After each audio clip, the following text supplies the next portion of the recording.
Kemudian masalah kullu bid'atin ini ringan, masalah yang tidak perlu dipanjangkan itu kan, yang biasanya orangnya qasirul faham ya, jangan ribut, jangan ikut-ikutan sama orang yang suka meributkan. Kullu bid'atin adalah semua bid'ah adalah dhalalah. Jelas kenapa? Semua bid'ah adalah sesat.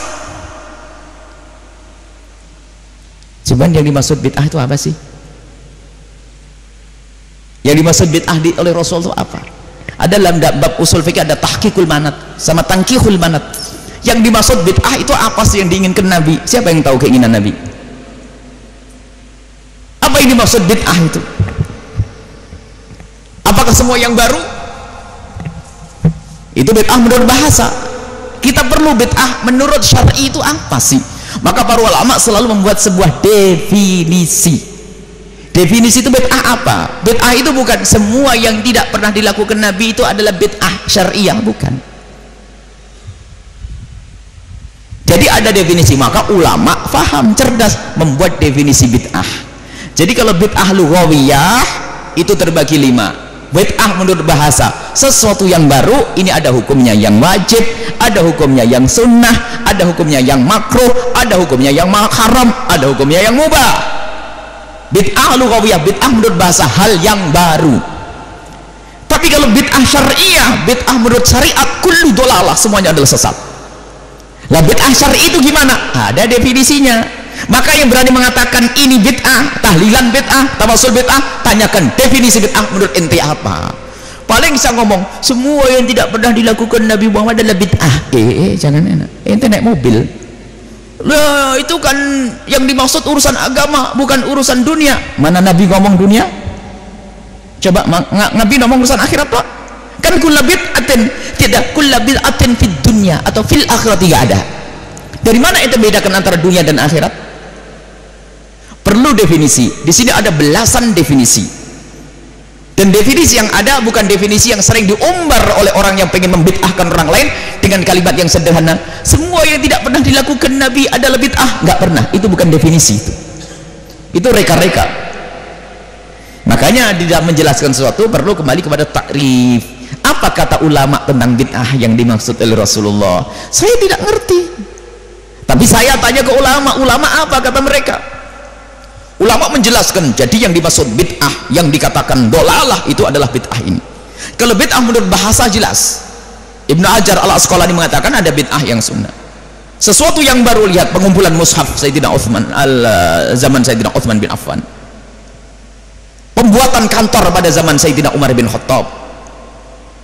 Apalagi tarawih Sayyidina Umar adalah secara bahasa adalah bid'ah. Nikmatil bid'atu hadhihi, sampai Sayyidina Umar mengatakan sebaik bid'ah adalah ini, sebaik-baik bid'ah. Loh, kok ada sebaik-baik bid'ah? Sebaik-baik bid'ah. Loh, Sayyidina Umar ngomong ada bid'ah yang baik, ini bagaimana? Apakah Sayyidina Umar tidak pintar lagi? Ini kan kurang ajar. Karena terbatasnya dia dalam memahami, dipikir nggak bisa membedakan antara bid'ah menurut bahasa dan bid'ah. Sayyidina Umar nikmatil bid'atu, bid'ah secara bahasa, sesuatu hal yang baru yang menarik, ya ini loh, bukan bid'ah syariah. Kalau bid'ah syariah kulluha dhalalah, bid'ah dalam syariat adalah dhalalah semuanya. Lalu bagaimana bid'ah syariah itu? Ulama berbeda pendapat dalam definisi, tapi mirip-mirip semuanya. Di antaranya adalah misalnya thariqatun fid dini, salah satu. Kasih dua definisi, harus punya. Thariqatun fid dini, cara beragama, bukan cara bercocok tanam, bukan ya, cara beragama. Lihat, nah ini definisi. Thariqatun fid dini mukhtara'atun, yang dibuat-buat, cara beragama yang dibuat-buat. Tudhahi syariat, yang menandingi sesuatu yang ada di dalam syariat. Yuqsadu bisuluki 'alaiha, dengan maksud melakukan itu semua. Al-mubalaghatu fi ta'abbudi, berlebihan dalam beragama. Contoh, subuh, sholat subuh, pagi-pagi lagi seger sholat subuh kok cuma 2 rakaat, saya tambah deh, nambah 2. Nah, membuat sesuatu dalam agama yang menyerupai dalam agama, bentuknya sholat. tujuannya berlebihan. Apa? Saya kuat, perlu tambah lagi kalau sholat yang keenam. Itu bid'ah yang sesat. Tetapi jika ada orang melakukan thariq mukhtara'atun, mengada-ada itu adalah apa? Tidak bisa dikembalikan kepada Al-Quran dan hadis. Tapi kalau bisa dikembalikan kepada Al-Quran dan hadis Nabi, bukan bid'ah lagi, karena bukan mukhtara'atun. Mukhtara'atun itu adalah mengada-ada, dari tidak ada diadakan. Tapi kalau bisa dikembalikan, kalau dikembalikan kepada Nabi bisa. Contoh zikir bareng dan tidak bareng, oh ini bid'ah. Oh itu ada zikir bid'ah, masih bisa guna. No, Nabi nyuruh berzikir kok, dan Nabi tidak membatasi antara bareng-bareng dan sendirian. Kenapa kok zikir jamaah jadi haram sekarang? Tidak pernah dilakukan Nabi. Nabi menyuruh berzikir, Nabi nyuruh membaca sholawat. Apakah ada batasan Nabi mengatakan bersolawatlah kau sendiri-sendiri? Ada gitu? Tidak ada. Ulama-ulama kita punya zikir keras bid'ah. Dulu mengeraskan zikir adalah bid'ah, dan terang-terangan membuat tulisan. Dia lupa Imam Bukhari rahimahullahu ta'ala. Coba dangkalnya mereka menilai bid'ah. Imam Bukhari rahimahullahu ta'ala meriwayatkan dalam Sahih Bukhari bahwasanya inna raf'as sauti, sesungguhnya mengangkat suara bidzikri dalam berzikir, idzan sarafu minal maktubati, kalau mereka selesai melakukan sholat, kana fi ahdin Nabi sallallahu alaihi wasallam, ada pada zaman Nabi sallallahu alaihi wasallam. Imam Bukhari mau dikatakan bid'ah? Nah ini terus gimana? Seenaknya, karena tidak ada Nabi pernah ngajari semacam ini. Ente hidup pada zaman Nabi. Jadi begitu mudahnya mereka mengatakan bid'ah. Itu ternyata pemecah belah umat. Subhanallah, umat Islam dari masa ke masa dengan mudahnya, dengan sederhananya ibadah yasinan kok jadi bid'ah, waqi'an bid'ah, qul huwallahu bid'ah, akhirnya sinetronan saja gitu nanti. Waqi'an jadi bid'ah, yasinan bid'ah. Bagaimana baca yasin? Baca Al-Baqarah kalau kurang panjang, Baqarahan. Tidak ada mengkhususkan ayat. Ada Nabi mengkhususkan dalam Fadailul Quran, bab Fadail Quran. Imam Bukhari meriwayatkan diperkenankan mengkhususkan Quran. Salah satu istri Nabi mengkhususkan ayat, dibaca berulang-ulang sampai berkali-kali, sehingga diceritakan ada salah satu sahabat Nabi yang mau datang ke rumah istri Nabi, mendengar istri Nabi membaca, pergi ke pasar, balik lagi, itu ayat yang dibaca diulang-ulang. Loh, berarti istri Nabi ahli bid'ah dong. Sudahlah, mohon maaf kalau sudah ketemu orang ahli bid'ah itu jadi kadang-kadang bingung, saya itu apa? Memang ada yang jadi bid'ah. Dan memang ada permasalahan berat juga dari kita, wahai ahli iman. Kita sering membawa hadis-hadis yang nggak jelas juga. Tidak hati-hati kita dalam menukil hadis, sehingga dari sinilah akan dihantam oleh mereka. Maka ayo kita, memang kita bukan bagian yang mengetahui hadis ini dhaif maudhu, semuanya kita serahkan pada pakar hadis. Cuman kadang kita tuh terlalu kebablasan, tidak seleksi.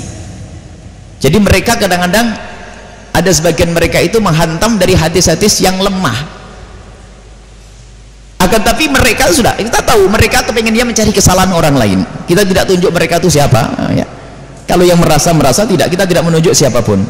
Coba Imam Ghazali itu lihat, orang hebat dahsyat.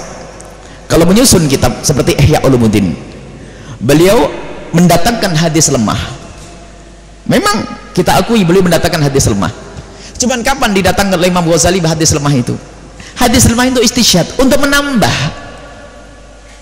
Biasa Imam Ghazali datangkan Al-Quran, hadis sahih dengan permasalahannya, masalah riya, hadis sahih, baru ditambah hadis lemah.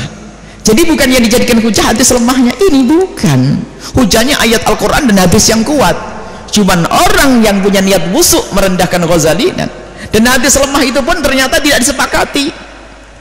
Malah mentasih hadis itu berat. Enggak. Ada seorang alim besar namanya Ibnu Jauzi, dia punya kitab namanya Maudhu'at, dan dikritiki oleh ulama yang lain mengumpulkan hadis-hadis palsu. Ternyata apa? Nggak bisa orang seperti itu. Setelah beliau mengumpulkan hadis-hadis palsu, ternyata hadis yang dikatakan palsu ada di kitab Sahih Muslim. Jadi orang mengatakan hadis ini maudhu', ijtihadnya seorang ahli hadis. Orang mengatakan hadis ini sahih, ijtihadnya seorang ahli hadis. Dan kita sebagai seorang muqallid kalau menemukan hadis sahih menurut hadis, ayo kita ambil dan tidak ada masalah. Ada masalah tarjih, ini babnya lain. Kalau anda ahlinya di dalam urusan tarjih, kalau bukan serahkan kepada ulama. Jangan sampai kita ribut sini, nggak sholat nanti, nggak ibadah. Orang sudah pada dzikir ribuan kali, kita masih ribut bid'ah atau bukan bid'ah, bid'ah atau bukan bid'ah. Orang sudah sampai kepada Allah, kita masih di meja diskusi belum beres-beres. Ya, ayo kita sederhana, masalah bid'ah adalah masalah entengnya.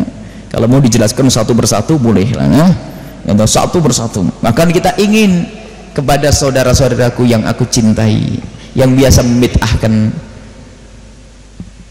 membid'ahkan khususnya amalan-amalan kami ini amalan kami, amalan Al-Bahjah Group ini, kalau ada yang bid'ah datang ke rumah didiskusikan yang baik, nanti dikasih makan yang enak, gak ada racunnya.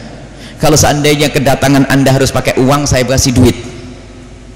Jangan menyebar di kampung-kampung melakukan bid'ah. Kita pengen diskusi yang baik.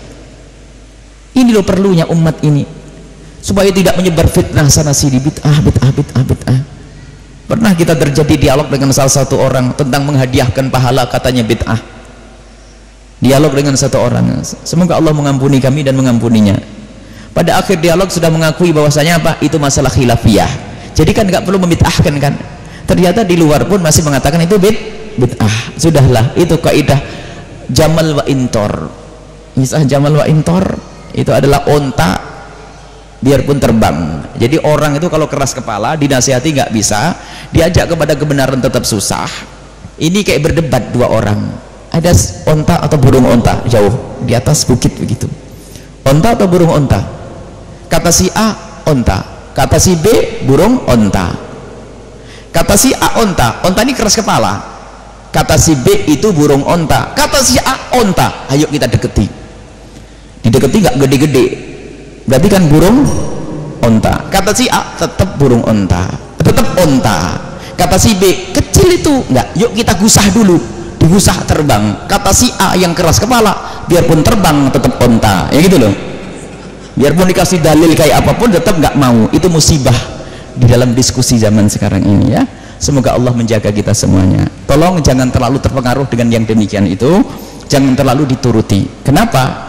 Bagi yang bukan ahlinya, jika menuruti, maka karena anda bukan ahlinya, seolah-olah dia berhujjah lebih kuat, maka anda akan lemah. Lalu anda tiba-tiba diam-diam mengatakan hebat, karena kita menemukan, wah mereka hebat dengan dalil-dalilnya, mereka hebat dengan dalil-dalilnya, padahal dalilnya tidak sesuai.